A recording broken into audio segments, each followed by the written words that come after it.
Hello बच्चों and welcome back to an amazing session of question and answer with physics wallah. तो आज हम देख रहे हैं कुछ questions from the chapter climate. Let's move ahead with the question. Why does the rainfall decrease from east to west in northern India? तो अब हमें बोला जा रहा है कि नॉर्थ इंडिया जो है, ईस्ट से जब हम वेस्ट की तरफ जाते हैं, फ्रॉम ईस्ट टू वेस्ट, तो रेनफॉल क्यों कम हो जाती है? जैसे कि हमें पता है कि जो हमारा नॉर्थ ईस्टर्न रीजन है, यहाँ सबसे ज़्यादा रेनफॉल होती है वर्ल्ड की।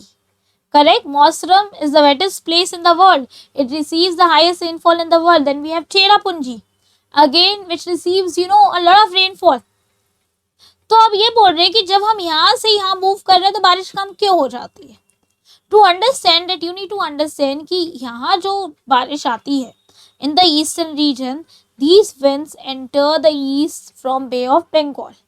Okay, तो अब जब ये एंटर करते हैं वो टाइम पे ये विंड्स में बहुत मॉइस्चर होता है, मतलब इसमें बहुत पानी होता है। बट यहाँ इतनी बारिश होने के वजह से नॉर्थ ईस्ट में ये इतना मॉइस्चर लूज कर देते हैं कि धीरे धीरे धीरे धीरे when they reaches the west, बेचारों के मॉइस्चर ही खत्म हो जाता है।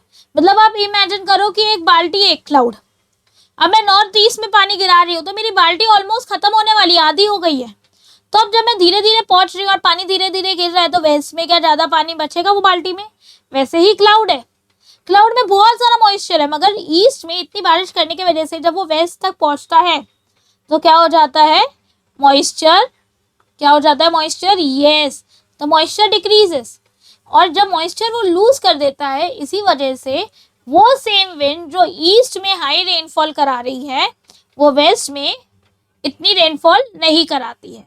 इसीलिए the rainfall decreases from east to west in northern India.